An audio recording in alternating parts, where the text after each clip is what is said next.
All right, we're going to call our regular City Council work session into order. Today is Monday, July the 8th, 2024. All right. First on the agenda, guys, is discussion to amend the ordinance number 1599, Code of Ordinances, to alter the schedule of fees for construction and building permits, and I think that is Mr. Cortines. Whoop. Oh, okay. Light doesn't work. Council, thank you very much. We had talked about this several council meetings ago. There were some permits and some other things, permit types and stuff that were missing out of our original ordinance. That original ordinance, I think, dates back like 13 years. So there were some amendments that we wanted to make to capture some permit fees and some permits that we were not capturing previously. And one of the, there were some sections in there that kind of gave us some latitude on administrative fines that we can assess for, things where we have contractors that are not calling in inspections, continuing on, or they're working past an inspection. Right now, the process would be to issue them a summons, go before the court. That's a weeks-long process. We did this in the last update. We were able to up our re-inspect fees to something that was more substantial, and that was extremely effective when some of the contractors were paying several $100s in re-inspect fees because they weren't staying on top of things. A lot of that came to an end. So these were the kind of things that we were requesting. During the last discussion, one of the things that we talked about was the waiver of the permit fees, and the copy I have actually still has it as worded before. Do you have the copy you're seeing? Does it still talk about nonprofit 501c3s, or has that been deleted? The copy. That's in waiver of permit fees. I know we discussed that, and there was some concern or not thinking about how we might handle that administratively. So I struck that out. For the waiver of fees, the only two things that were in there were projects providing public infrastructure or facilities specifically for use by the citizens of Fairhope. And that would include, there have been Single Tax has had a couple of parks they've built. They've got another one they're talking about. They've put in a lot of sidewalks. Right now, in order to waive those fees, which are basically for public infrastructure, there's a long process that goes with that. I put it in here that it would be at the discretion of the mayor and council. Let you discuss it and have the administrative authority to waive that if you'd like. And the only other one was for natural disasters, waiving permit fees. That's something that a lot of jurisdictions do. Hopefully we won't have that for a while, but I know we did it after Sally for some immediate repairs, roofs and things like that, that people needed to get their houses dry. We waived the fee. They still had to get a permit, but we waived the fee and handled it inspections as normal. So that's really the only change from the original discussion we had probably a month ago, maybe, something like that. And I want to verify the copy you have deletes out the 501c. Because that is the intended, and I want to make sure that that's... Is it in red? Yes, sir. It's under waiver of permit fees. Yeah, waiver of permit fees, What yep. we have just says waiver of permit fees may be administratively waived by discretion of the mayor and city council for projects, including projects providing public infrastructure or facilities specifically for use by the citizens of Fairhope and required... Okay, good. Yeah. Yeah. That's the one. I wanted to make sure the one that I have still has that 501c, and I didn't want that. I know it's on the agenda to be considered at the meeting after the session. I want to make sure that has been deleted out of anything you're looking to adopt. Yeah. And if you have any questions, I'll be happy to answer them. So you changed, so at one point you had to where 501c3 could get in. We did. The idea was where we have Habitat for Humanity houses, or we have, the Baldwin County Home Builders is very generous. They have a program every year where they have contractors and they collect money to be able to help those in need. And that was kind of the idea that went behind it. But during the discussion, there were a lot of things you mentioned that I really didn't think about in terms of how some people might try to use that to get around the rules. So we deleted that out, and we'll deal with, if they seriously want something like that, the true process is to come to you and ask That's you to right. waive the fees. So we'll make them go through the process if they want to do that. Okay, very good. And pretty much all the other fees stayed the same that you Yes, made the sir. changes on? Yes, That sir. was the only change that we made again? That is correct. All right, very good. Council, you have any questions on this? Because it is on the, it's on the agenda item tonight. I'm looking at the waiver again on the, maybe administratively waived at the discretion of the mayor and city council for projects including, and you have those listed. That's a pretty broad stroke right there. Okay. I mean, it's a red line version. I want to give that a little thought. Yes, sir.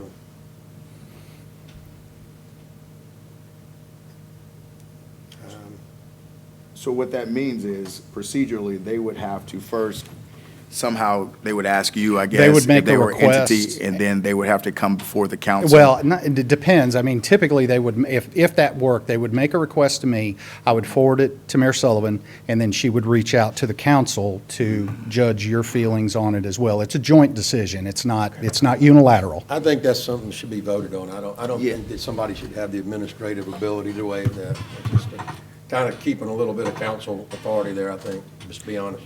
Okay? Yeah, well, it's not only just keeping council authority, I think it just keeps order. Sure. I mean, it keeps order, keeps transparency. Sure. Right? Like, if this is something that you want to do, you shouldn't be ashamed to come and sit in front of us and ask us to do it, and we shouldn't be ashamed to be able to tell you yes or no in front of the public. Okay. So we can strike, if that's something you're uncomfortable with, we can just strike the entire section out Well, and just, it's not about, Council Burrell, if I'm hearing you correctly, it's not about the idea of it, it's the procedure Right. of It's it. not about the idea, maybe just the way it's worded, and I don't Right. know, maybe that's fine, I just kind of want to digest that a sure. little bit. That's Well, the one if thing. you would prefer, we can just follow the current procedure, which is they would have to come and have an open hearing before the city council, come to a meeting and make their request. They would make it to me in writing, and then I would contact Lisa, we'd put it on an agenda, and then you would have to formally vote. The only thing is, anybody that does that, it shouldn't make a difference on the types of projects we're targeting here. A lot of time, it would be sometimes a significant time delay to make an agenda, then make a meeting, then, so that would really be the only issue. But if this is something you want to do, absolutely. We can just strike the section and go from there. Yeah, the heart of it, it's just the procedural part of it. I think they should come to us. Okay. In those situations. That's just my opinion. I understand. No, transparency, I fully understand your Yeah. thoughts on that, so. I mean, it's not just about this administration, but we have to think past this administration. You have to think about what you're putting in line for people that come after you, and we don't know those people. Sure, And we don't know the heart of those people. sure. So, No, I understand. Yes, sir. But I'm with you as far as the heart of this, the spirit of it. We'll see if we can- But I think if they're truly in that spirit and they come to us, I don't think there's any gentleman up here that will not have the heart to help them. Understood. To try to help other people. Understood. Okay. Was there anything else in there that anybody had any questions or concerns about? Everything else okay? Yes, sir.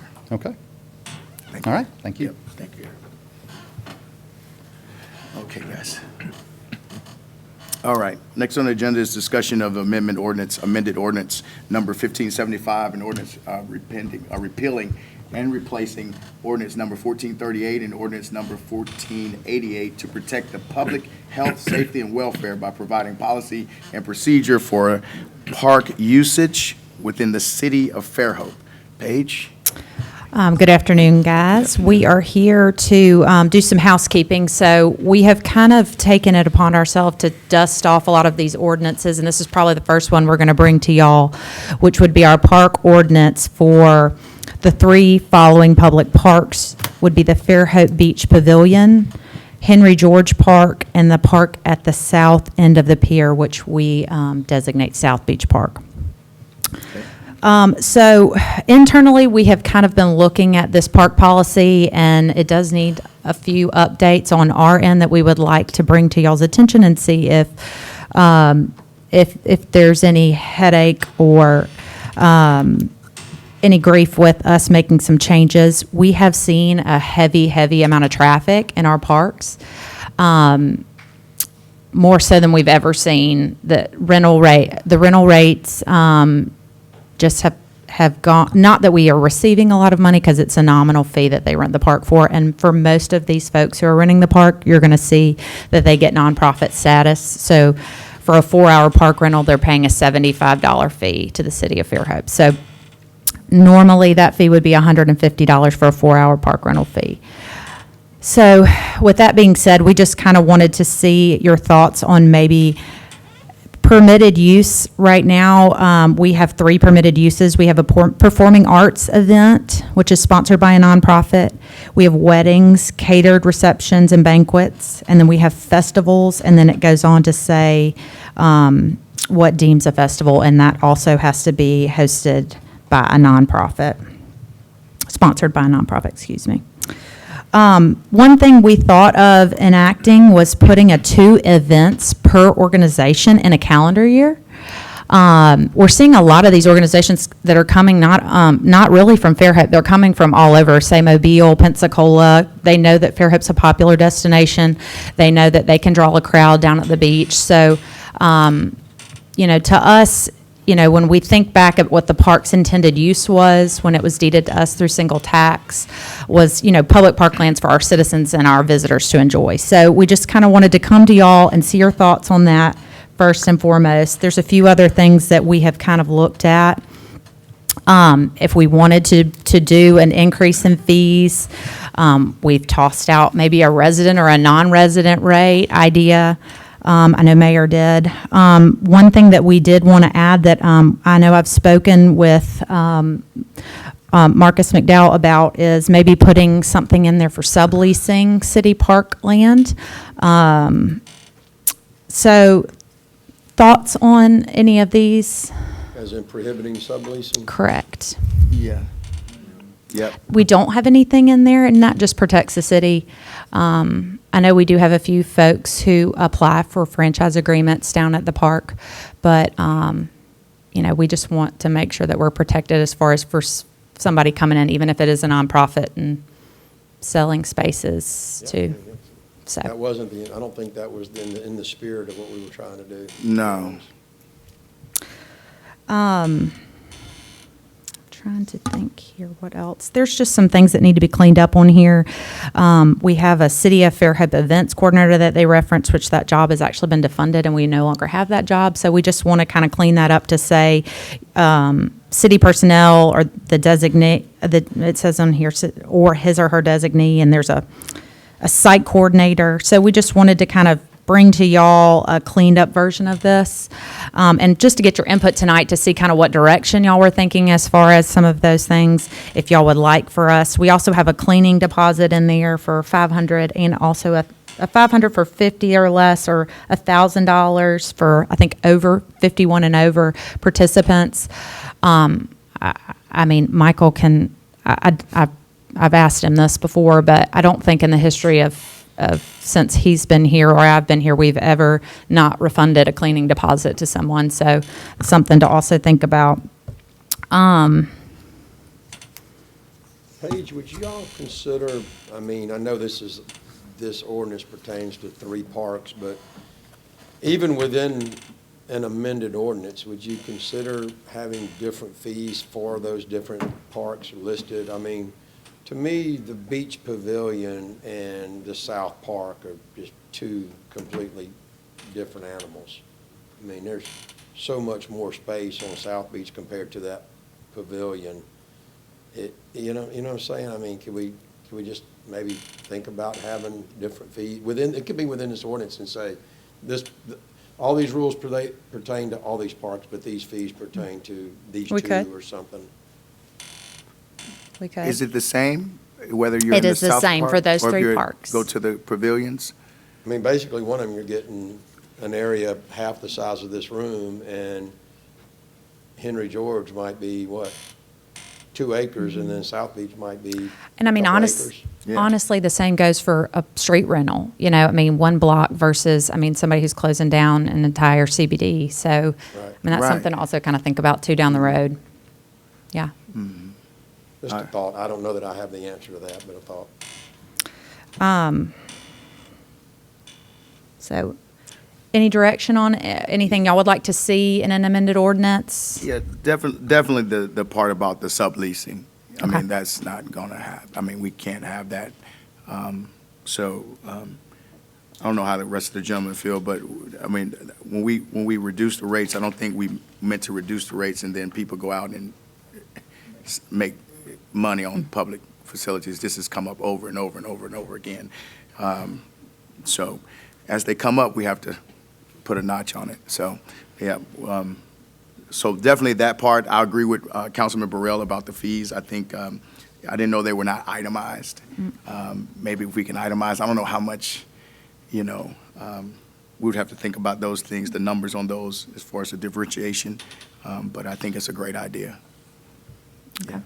Yeah. Councilman Robinson. Yeah, Paige, I don't know that I have a clear enough thought right now to articulate real changes, but I do agree that it needs to be cleaned up. I'd like a little more time to think about it. Yeah.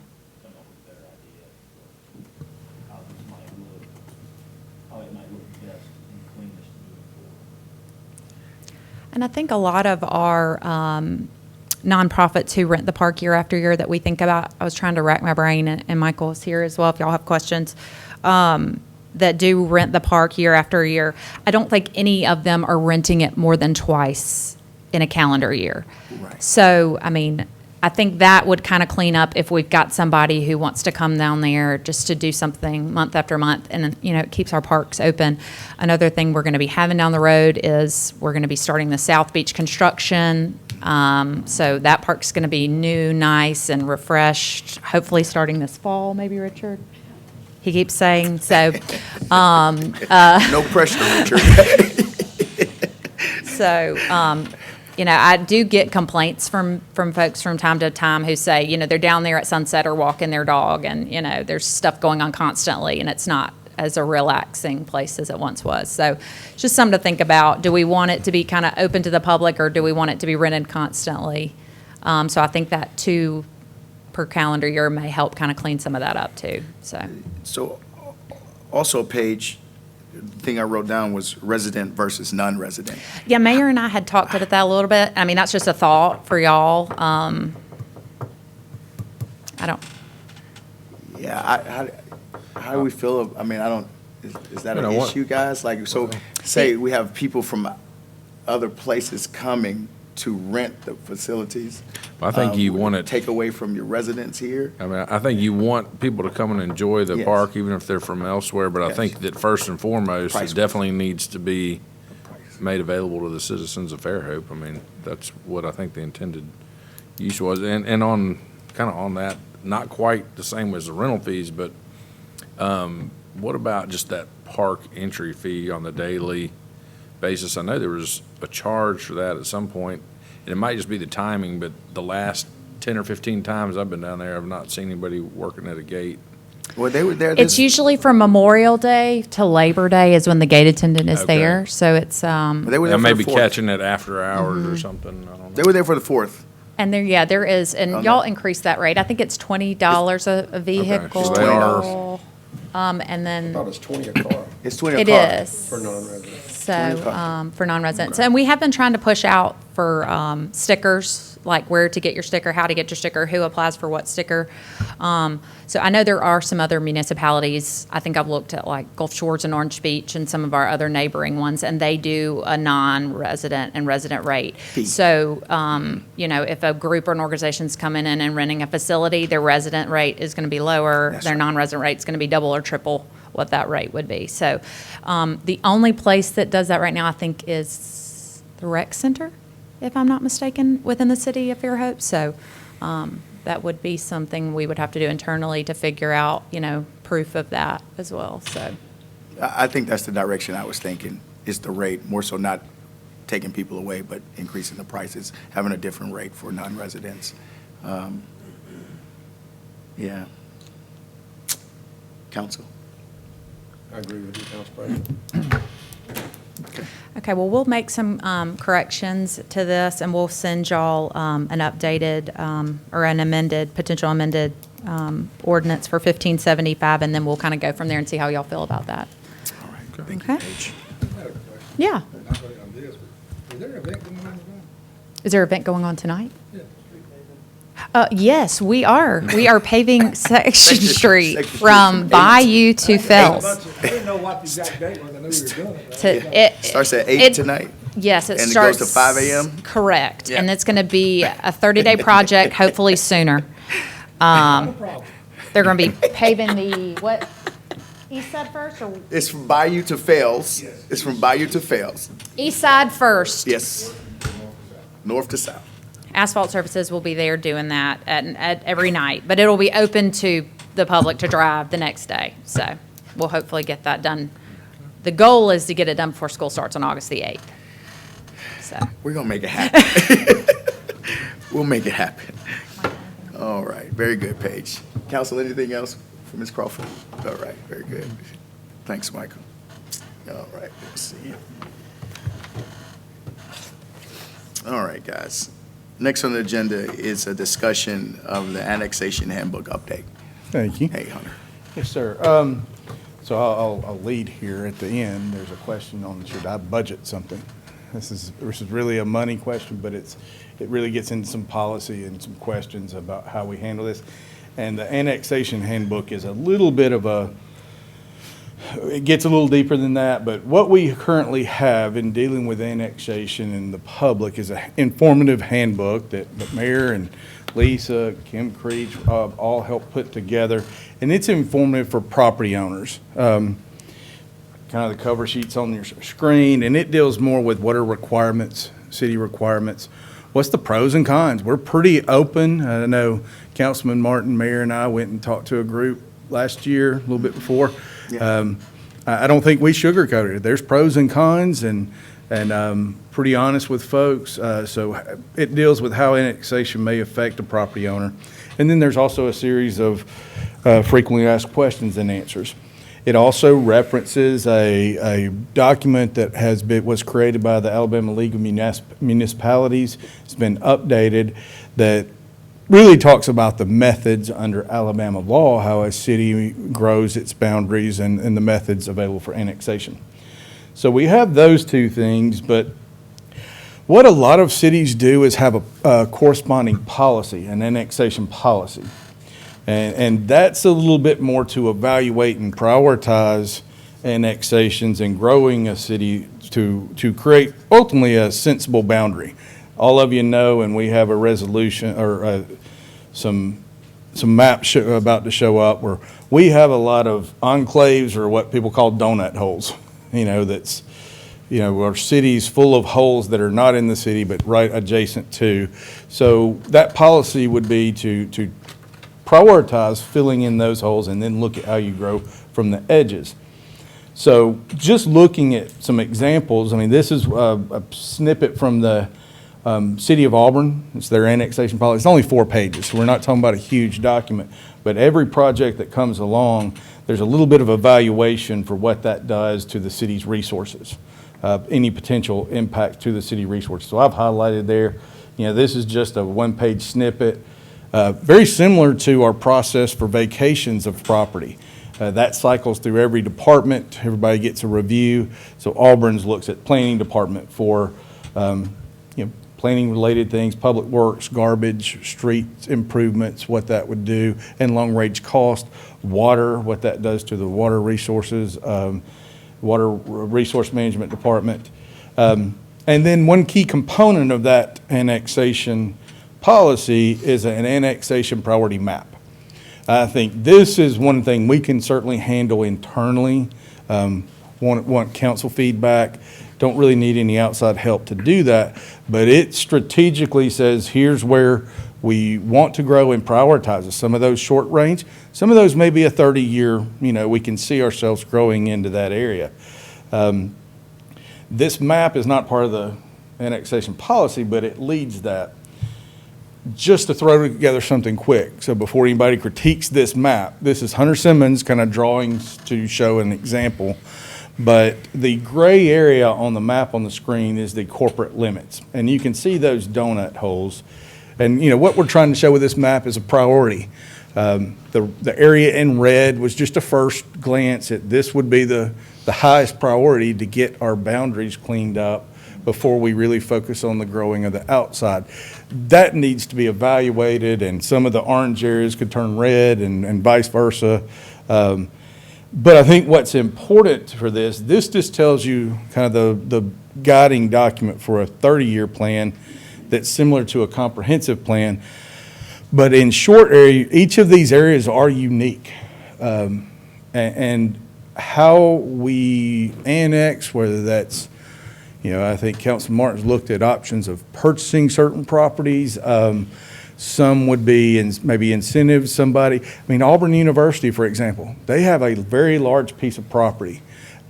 I don't think they would be opposed, but we might have to come up with a new zoning district, 'cause that's such a unique piece of property and the way they use that to give them the comfort level of being in the city. And I know one of the things they said is, well, we shoot guns. We have noise that might be opposed to but it's such a large piece of property that editing our corporate limits may be worth that. So there would need to be a strategic plan in each of these areas how to accomplish that, especially as we look at the high priority areas. So my questions to you tonight, is this something we want to pursue? I think we can handle the annexation policy in-house, the annexation priority map in-house. But I do think we need some outside help in the strategic planning of things.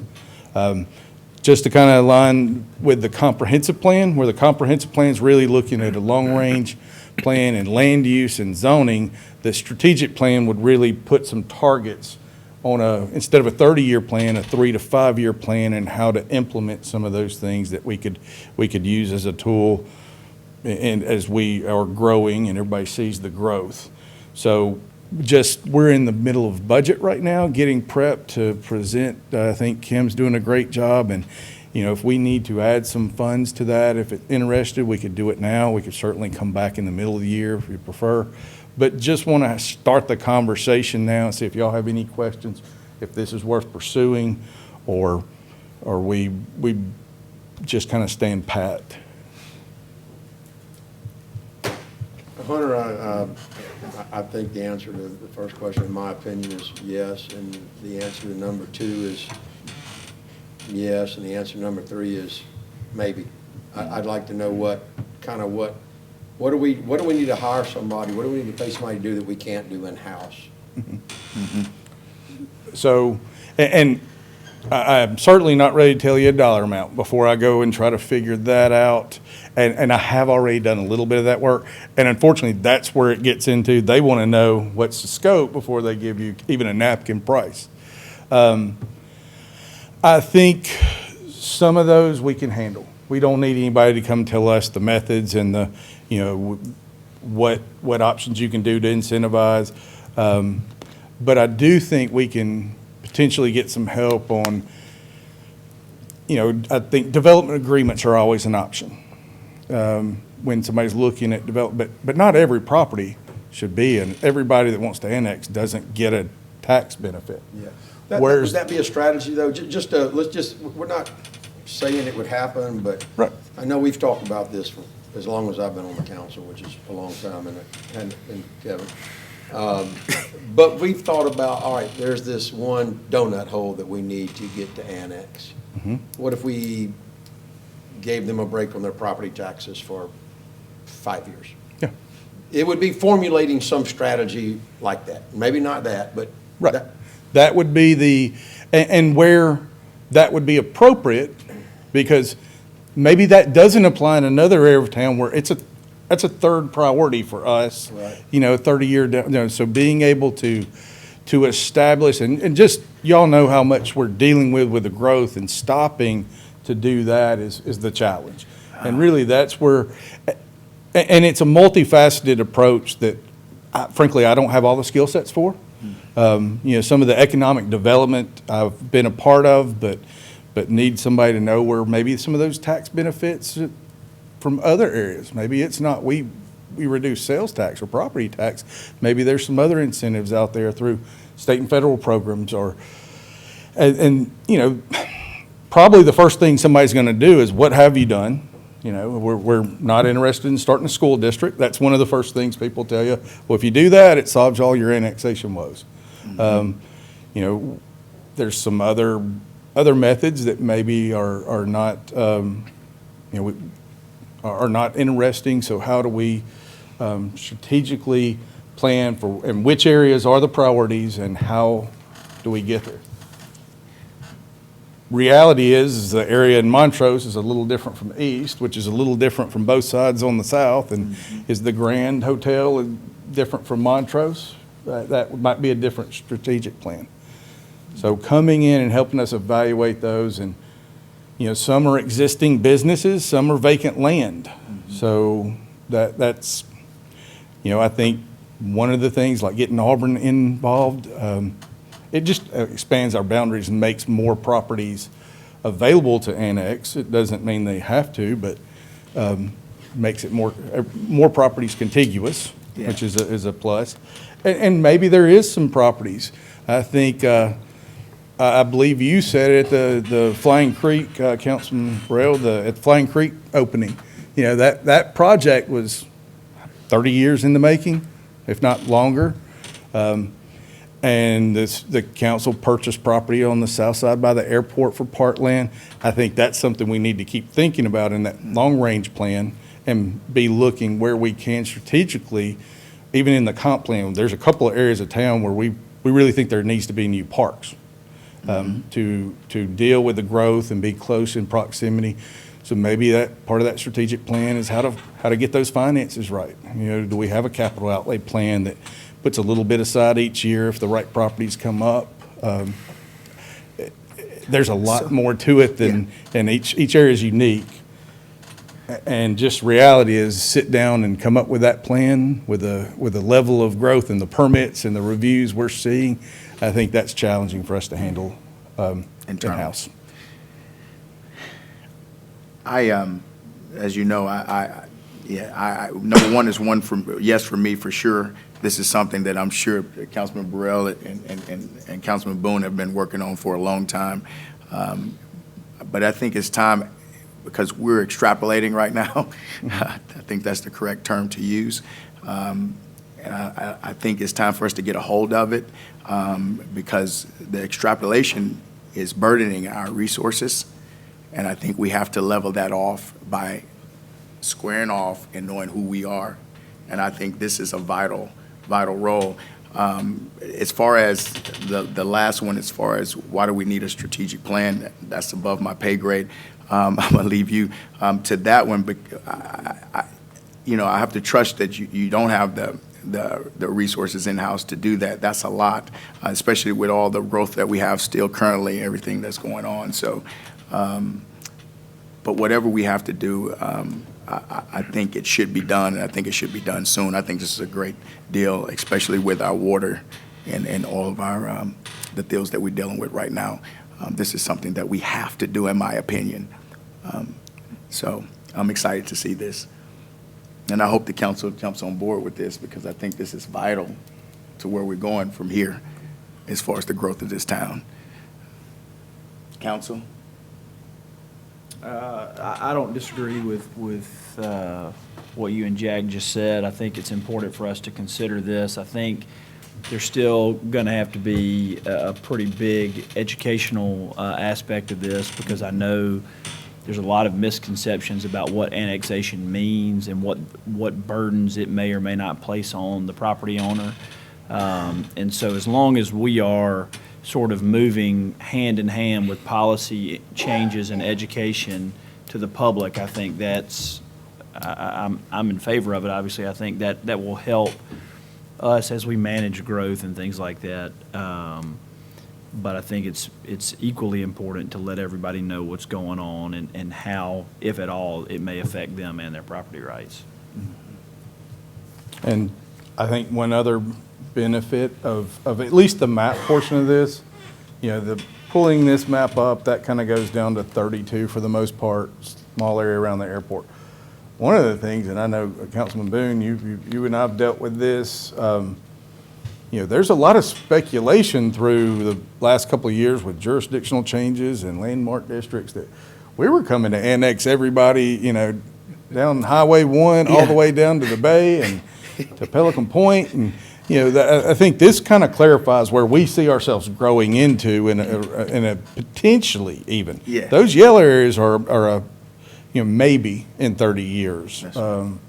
I think it kind of alleviates some of the fears that Fairhope's coming to get them when it doesn't necessarily make sense for Fairhope to grow into those areas at this time legally impossible to go jump. I think that's about 44 square miles of area, and no, I don't think that was ever the intent. I don't think I've ever been a part of any conversation that we were going to go that far south and start annexing people. Yeah. I think also, this is not to force anybody, and that's No. key. We want to make that clear, because that's how that rage started. Because that rumor went out there that there was going to be some type of hammer and nail type situation, and that's not what we're looking at. We're looking at trying to get some type of intentional direction on growth, so we can plan accordingly, comprehensively. And I think this puts us in that direction, in my opinion. So, what's the next step? I'll get some kind of Okay.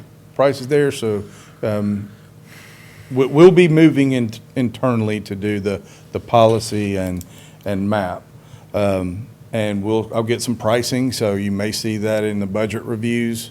I'll get some pricing and just a number to plug in for the strategic portion of that for next year, and we can have conversations on that if we want to make that investment. I do have a tough question for you, though. Okay. Going back to Councilman Burrell, as far as the budget, and I keep saying this, and I see this big word, comprehensive plan. Mhm. We paid a lot of money. This is a tough question. We paid a lot of money for that comprehensive plan. Mhm. I'm trying to figure out, why are they not strategically planning something like this in that fold? Can that not, I'm just. I'm Councilman just- Martin? Yeah. We didn't plan this, Okay. but I forgot a slide. Oh, okay.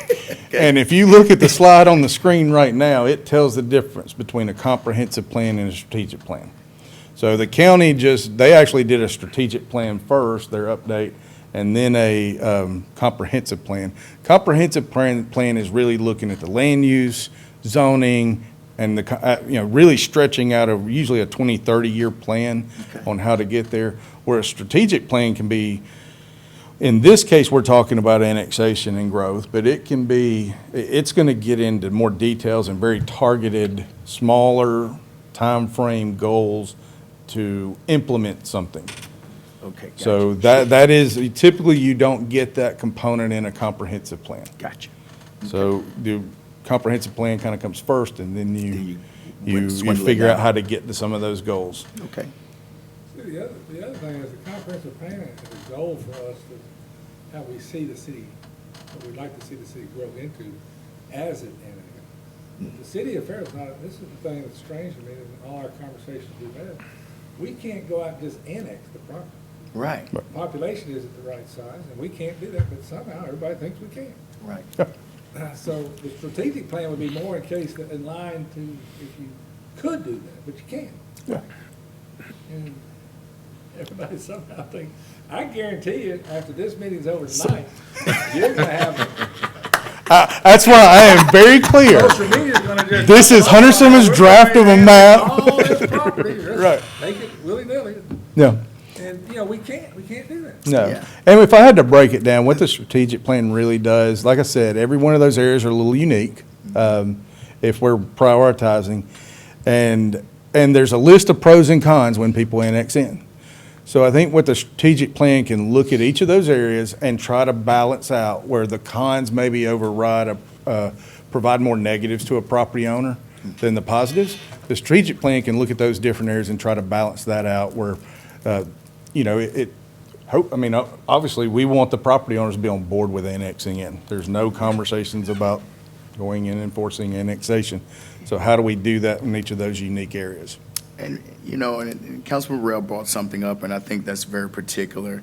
And I think it's very good to be unique in each situation, because even though we live in a beautiful, beautiful city, everybody is not the same economically, as far as taxes are concerned. So some of these we may have to look at incentivizing, because some people may not be able to afford that extra taxation if they annex in. That's been the biggest complaint of why certain population demographics are not annexing in, even if they wanted to.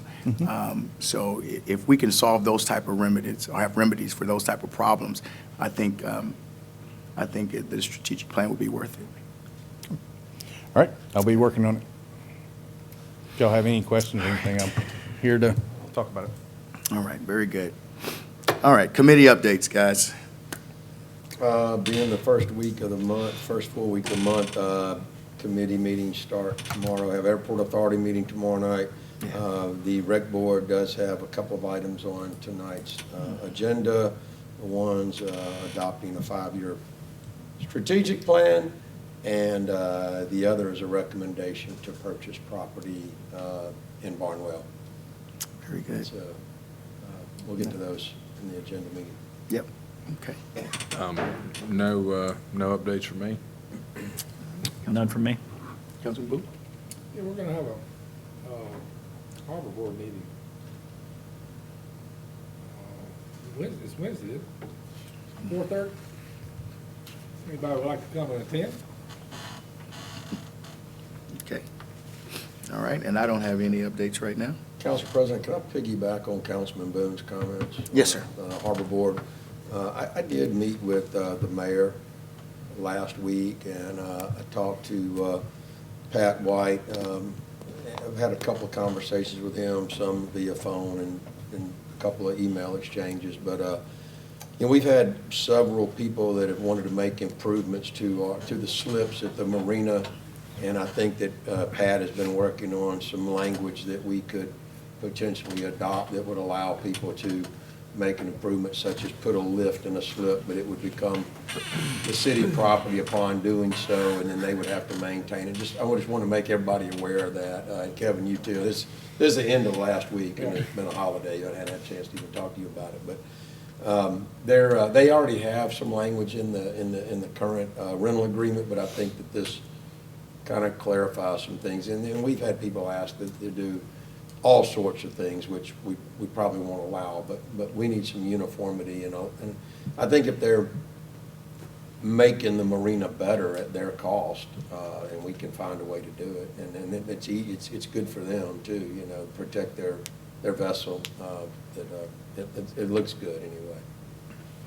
That has come up before. Yeah, many times. Many There's times. several people kind of waiting for an answer from the city on that. Yeah. So you might see some draft language in probably at the next meeting. I would think that would be good for everybody. They just need to have a certain amount of time that they know they can continue to rent that slip to justify the expense, right? Right. Well, we talked about that. We don't really necessarily want to do like a 5-year lease, but it would be prudent for them to probably continue to lease that to get their investment back. Right. Being that it would be. And that's a ours. different threshold for different people. Some people have a different tolerance for spending that money and put a different value on protecting their asset. You know, you don't have to bottom paint your boat every year or every 2 years, and you can put some of that money in and invest in a lift. A lot of ways to look at that, so.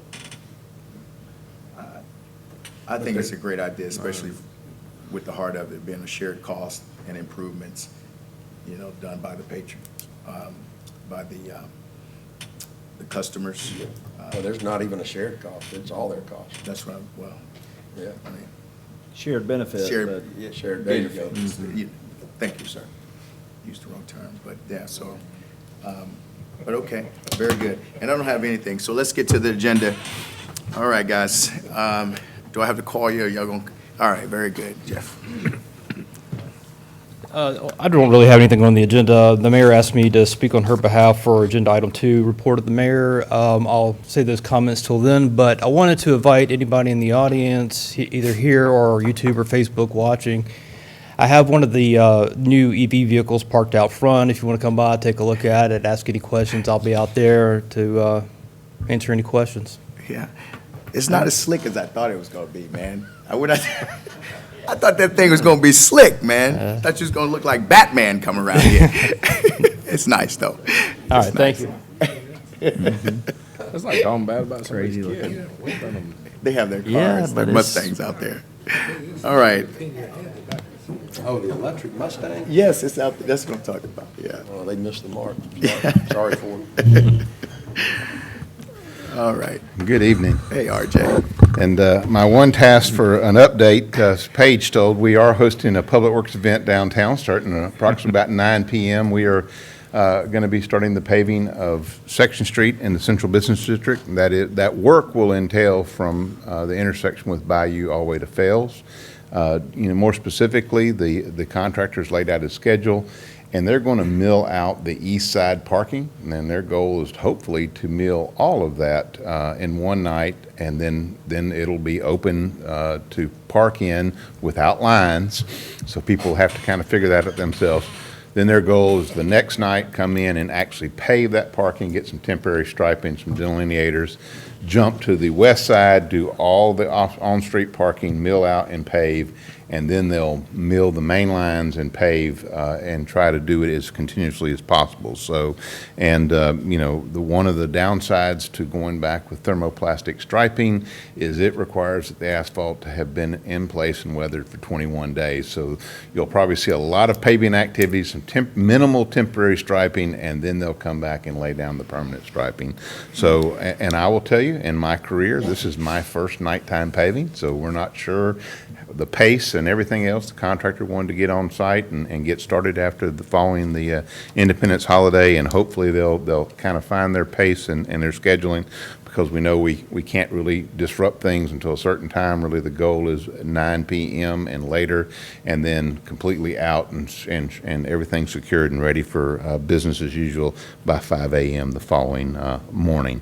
So I will hopefully have a positive update that progress has gone well in 2 weeks, but that's what's going on, that's what's the signs, and it's really not a public event, but the public is welcome to drive by and be supportive. Just come by and wave. Yes. Who's the contractor? Asphalt Services won that job, so, he really worked hard. He asked me if we'd be willing to leave the street lights, the lights in the trees after arts and crafts, and, so they could turn them on and save a little money on iron lighting, but that wasn't part of the bid. So, and I have got a gaggle of items I can discuss, items 6 through 10, so I'll go through those. 6 is kind of a housekeeping. As you know, we received a funding from the Eastern Shore MPO, alternative fuels money, to do a sidewalk on Parker Lane. That's under design. We're actually starting to finish up the final design on that, so hopefully we'll be getting that out for bid here soon. But it was a capped number of dollars, and so the original estimate was more than that, so the county joined us to split it in half. And I was trying to figure out why the math didn't add up, but I do want to point out, because I bet Mr. Burrell has already caught it, is the county is contributing $74,000, and it turns out our contribution would be $75,100, which those aren't equal. Long story, I finally figured out where it was. In the funding, we had $40,000 for engineering. We selected Overstreet and Associates. They had to go through the ALDOT process where they submit Manday, and they came back and says, we can do it for $40,000. ALDOT does what they do best. They went through and says, no, you need to add this and this, and it turned out that the contract we ordered, issued to them was for $41,100, thus the reason we're getting stuck with $1,100 more than the county. So that's where that is, and it's all ALDOT's fault. But we would recommend that you approve the agreement, so the county is at least on the hook for $74,000, which is their half, which is not really half. It's short by $550, but that's why the differential in that number. Number 7 is a resolution, is authorizing to execute a contract with Goodwin Mills in Kaywood. This is the Go Mesa project at Magnolia Beach. And I will point out that We went through the process of advertising for requests for qualifications and a selection, and you did select GMC, who is tagged up with South Coast Engineers as the coastal engineers on this. And this is not a normal engineering project. There is a very involved permitting process, which we'll have to do joint permits with state lands as well as the Corps of Engineers. There is a requirement for public outreach to explain why we're doing this, how this works, and what are the environmental benefits as well as other shoreline issues. And then, of course, the traditional engineering design with a requirement for a specialty engineer, i.e. a coastal engineer, to do that work.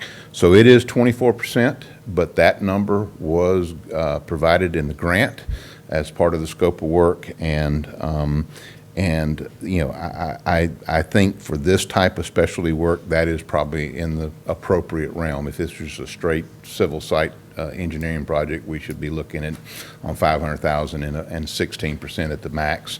This works out to be 24%, but it is a 100% funded project, so there's no match involved. And we would recommend that you authorize the mayor to execute the contract. Resolution number 8 is for the Big Mouth Gully Slope Stabilization Project. We're asking you to reject and authorize us to rebid.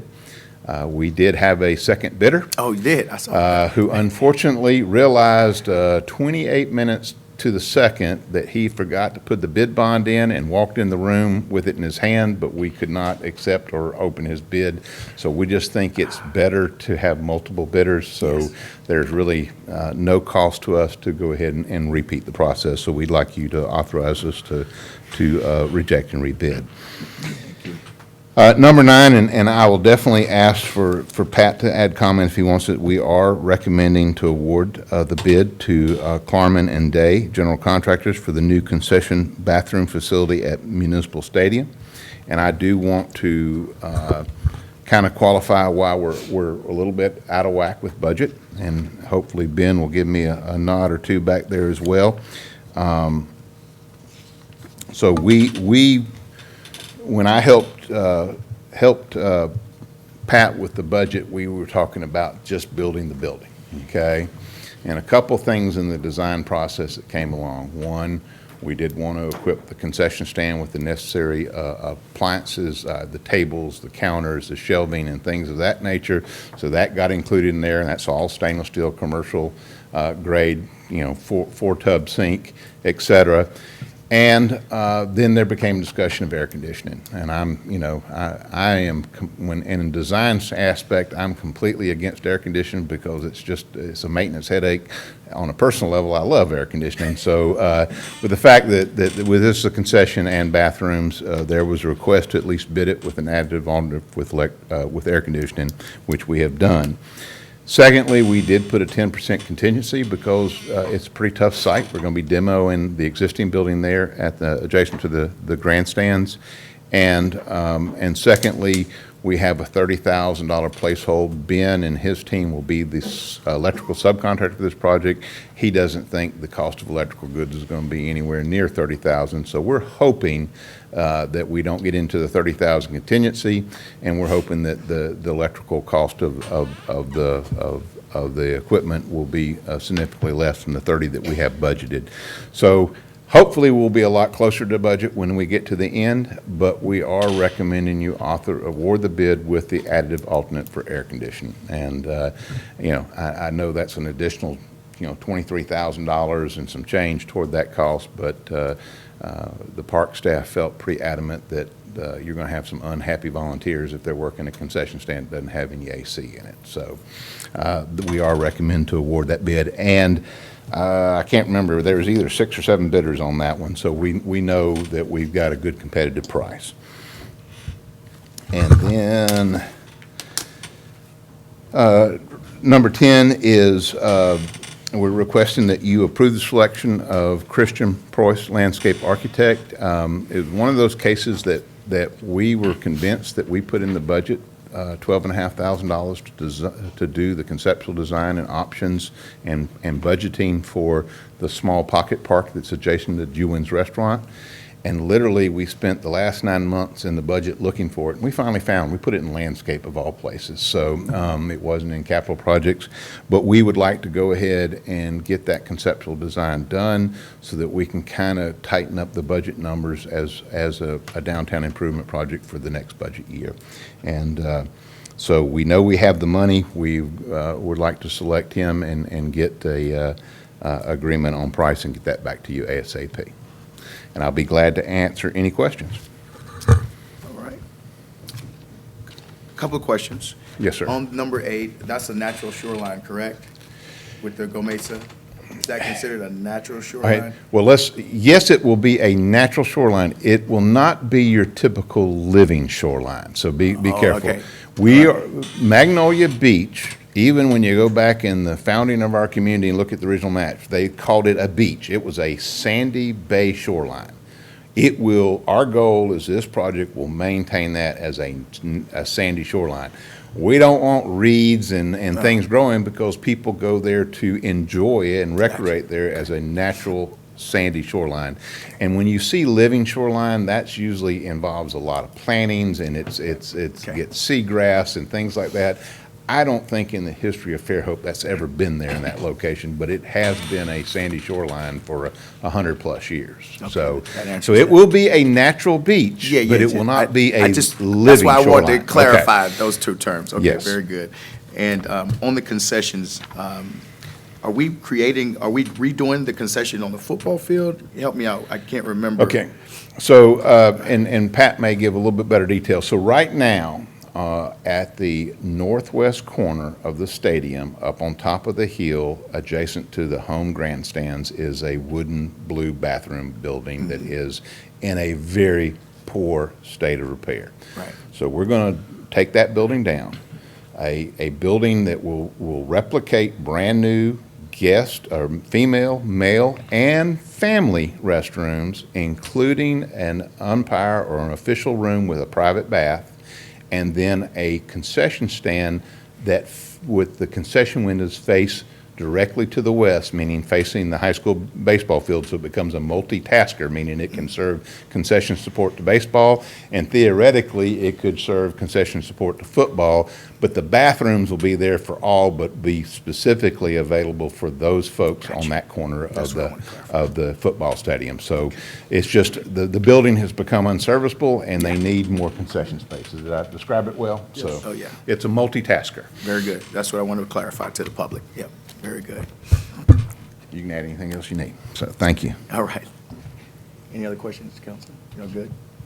Okay, very good. All right, thank you. Thank you, Richard.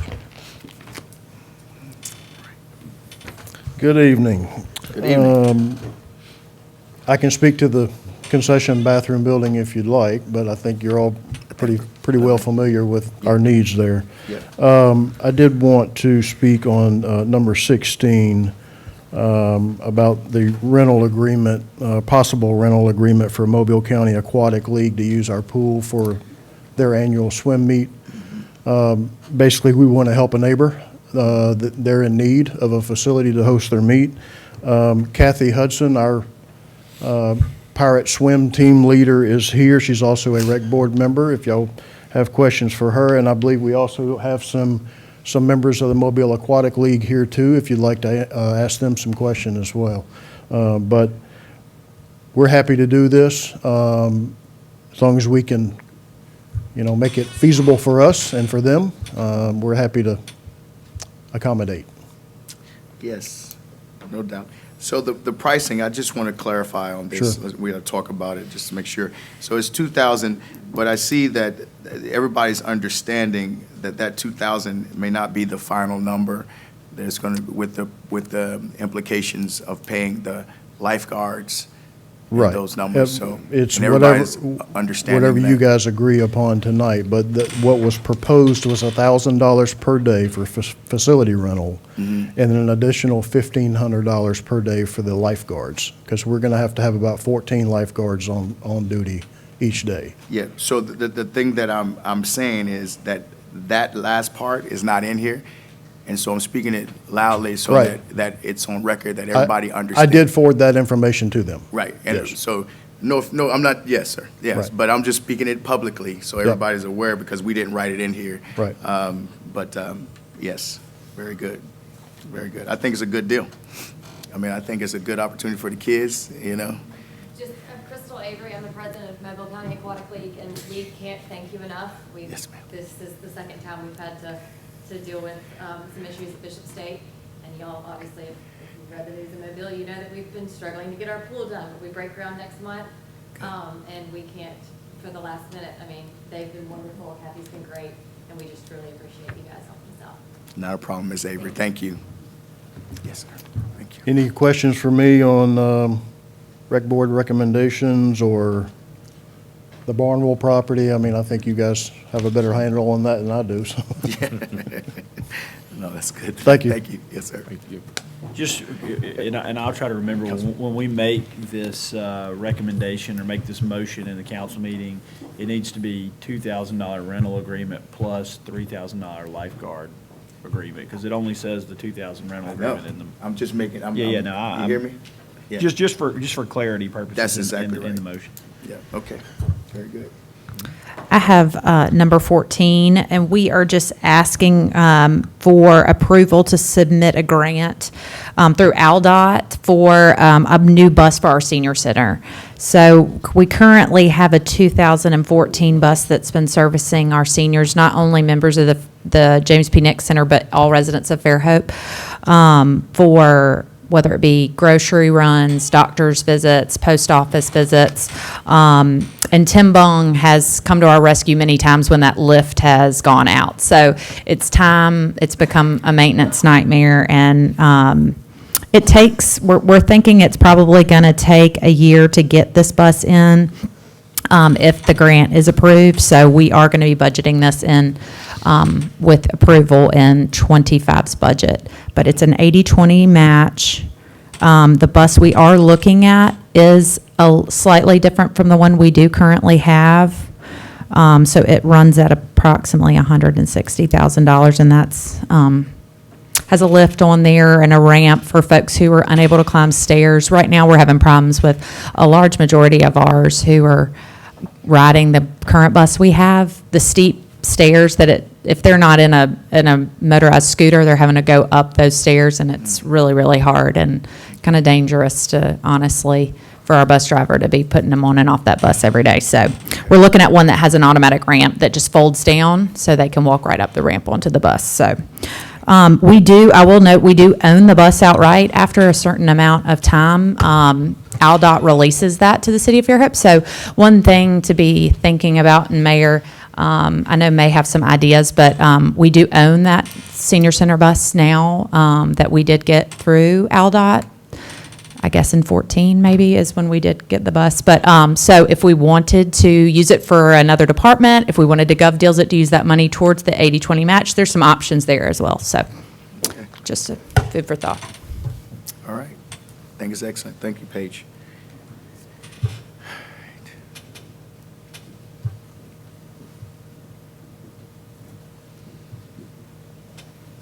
Good evening. Hey, Wes. We got item number 12. I guess the skinny of this is that sometimes when you operate a gas system that's hundreds of miles long, things arise in your system that you didn't budget for, and this is one of them. We've got a line in Doe Leaf Creek that needs to be replaced. It's not something that we were aware of. We're just going to have to deal with it the way that it is and replace it. We're going to directionally bore under the mud line of the creek 10 feet and replace 950 feet of 6-inch steel gas main. And Equix, we let it out for bid. Equix was a winning bidder. That's the skinny of it.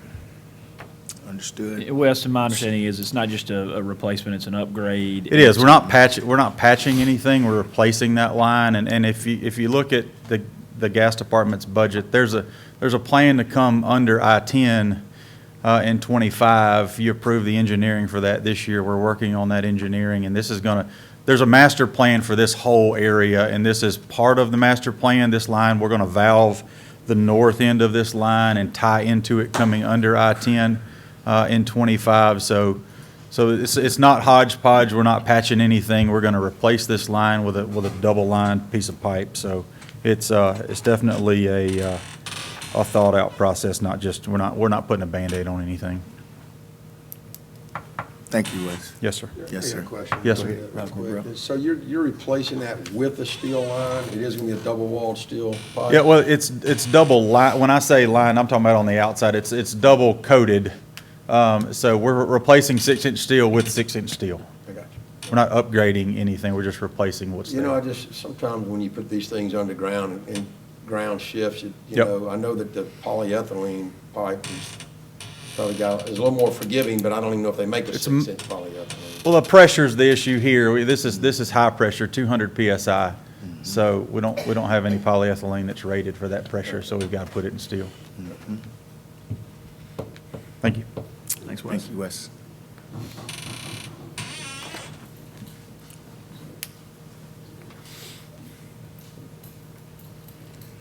Good evening. I've got item number 11, and this is for the mayor's selection of professional engineering services to Krebs for PFAS remediation for well number 4. And what that proposal looks like is they're going to look at whether, you know, the best option is to try to keep that well, drill deeper and see what it looks like, or completely abandon it and look for a new site. We're abandoning the well. No, that's what they're going to look at. They're going to look at all of our options to figure out what's going to be the best, what's going to give us the most yield, and what's going to be the cheapest as far as, is it going to be cheaper just to rebuild a new well, or is it going to be cheaper to try to treat it in place?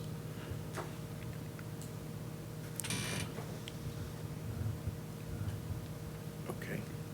Council President, may I ask a question? Yes, sir. Yeah, go ahead. Please. So Darrell, and I agree Yeah. that you're looking at all those options, that's great. Hopefully, we can find some water a little deeper, but, Yeah. you know, when you talk about this PFAS, we're gonna get to a point in this country where you can't drink anything. I mean, how do they test this? They're looking at such minuscule They are. contaminants that I would say their test equipment contaminates it. You know, they're measuring in parts per billion. Trillion. And trillion. I mean, it's .007 trillion, or million, or I'm sorry, billion, but it's actually 7 parts per trillion. Yes. Which is so small, it's a drop in the You ocean. take a sample from this water bottle, I bet that plastic is enough to cause it to fail that test. Yeah. You know, It's absurd. You know, they just a few months ago, they just released the MCLs for PFAS, the federal government did. So, you know, they were asking all water municipalities throughout the entire country to test for it to see what you had, but there was never a maximum contaminant level. So you just, either you had it or you didn't, and then it took them years and years and years of, okay, here's the number you can't exceed, and if you do, you've got to come up with a plan and figure out what you're going to do to remediate that. So I think there's a lot of inner workings on, and me and Marcus have talked about it, but for right now, we've got to stick to the federal EPA's plan. And I gotta say that to you, because as boots on the ground, if it gets to a point where we gotta push back against some of this regulation, we just gotta push back against some of this regulation. yeah, I mean, you can't shut down the entire country's water system. I mean, Exactly. you know, so. Yeah. But anyway, this is a budgeted item. It's for $30,000. We budget under engineering services. But that's where we're at. That's what we got to do. It seeps into the ground, so it's plastic, so we got to do a better job with plastics. That's what we have to do. Totally. All right, who's next? All right. Wes. Oh, you're done? Thank you. Darryl. Yeah, that's it. Yes, Thank sir. you.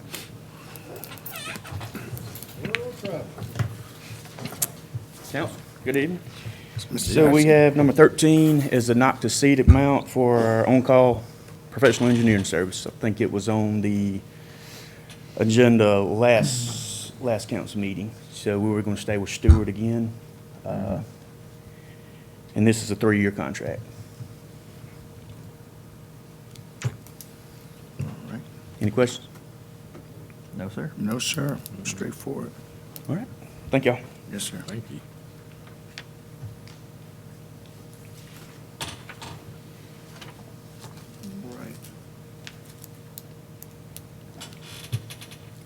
think we need to. Budgeted. All right. So who's doing the, I guess, the art, anybody from the arts? They're giving us $20,000. I think we'll take it. They came last meeting. Did they come last meeting? Okay, so we spoke on that one to stain and put their symbol on the parking deck. All right. Let's see, 18. Those are the recommendations. From the, Jack, we were there for this, maybe I was, number 18 for the recommendation for us to look into purchasing the recreation property in Barnwell. That's a piece of property right now that we're leasing, correct? Yes. Yep, and so we'll look into purchasing that. I think the lease is coming up, so we would like to see what we can do for that. And I think we have water down there too as well, so that'd be a good purchase for us. 19, let's see. You were there, Councilman Burrell. Anybody from Streets and Traffic that wants to speak on 19?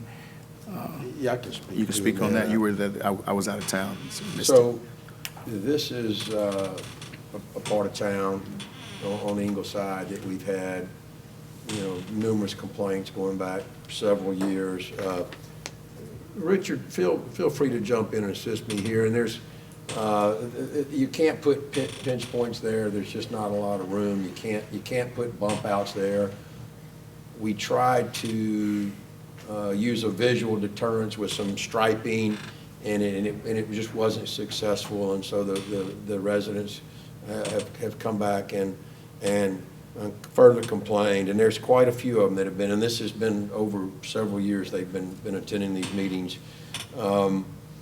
We've tried to resist stop signs as a speed calming device, as you know, the experts say that's not a use for a stop sign. It's not to slow people down. That's what they would like for us to do. So we tossed it around. The data, quite frankly, the data did not support the need for a speed calming device. However, and I can't say that I disagree, this is not a scientific study. It's only been done one time in the city that I know of, but we have been using the sign that says your speed to measure your speed and report. We get these printouts that says what's the average speed, what's the mean, the median, how many people exceeded it. But the residents pushed back, and I'm not so sure I don't disagree with them, is that they think that the data might have been flawed, because when you see those signs, you instinctively tap the brakes. So all the data looked great because everybody sees that sign, as opposed to the old speed measuring devices that were just the cables across the road. If you see that flashing light, and sometimes they flash blue at you or something, like, oh, is that taking a video of me? I mean, I may be I'm gonna slow down, Right. So that's not necessarily scientific. I don't know how much that may have altered the data, but it stands to reason it could have altered it. So we tossed around some ideas and thought about putting the speed limit sign. If that does work, we can't put our portable one out there and leave it permanently, but we can put these smaller ones on the post that tell you your speed and flash at you if your speed, or tell you to slow down. So where is this again? Ingleside and North Ingleside. What's the two crossing streets? Fairhope and Gayford. Fairhope and Gayford. Yep. Oh, between Fairhope and Gayford. Oh, okay. Correct. So it's in a neighborhood. So it's in a neighborhood. Okay. Yeah. So it's specifically north of that three-way, which is, I drive on that often. yeah, the Stella and Gayford is a little bit more specific. Are there, yeah, okay. It's kind of a last resort type. We put patrolmen out there, patrol women, and if they're there, it works. If they're not there, obviously, they can't be there 24/7. So if you look at it, it might even, it's kind of expensive, to be honest, but it may save resources and more importantly, save lives, so. And we haven't put the tables, the speed tables, that we never thought about that. Richard, what was the, Just a question. when they brought up speed tables, what was our response to that?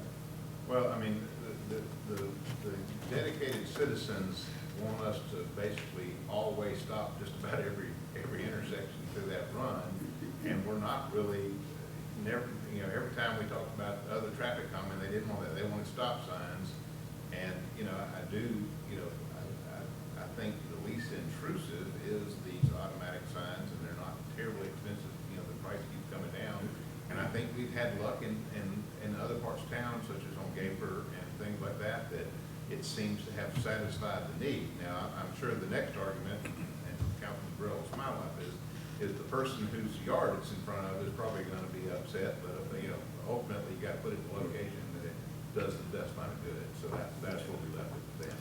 That's the same thing with the speed table, those things are loud, the landscape trailer runs over that speed table. So is it a noise issue or a speed issue? Well, I'll tell you, the reason that they don't want speed tables is because the noise is associated with Oh, running those. God. There was another, it does run parallel to 98, goes to the hospital, Ingleside goes to the hospital. You have an accident on 98, and you have to That's what I'm at. Okay. alter That's emergency better. traffic through there. Okay. You don't necessarily want Yeah, emergency that vehicles going that over makes sense. speed tables as well. It is, Yeah. as much as probably the locals hate it, is becoming more of a collector, and it's becoming a busy street. Really? It says as an option to 98, so. Really? And it actually is a classification, Oldham County highway classification. I believe it is a collector. Yeah, I was trying to be careful and not misquote that, but I believe you're right.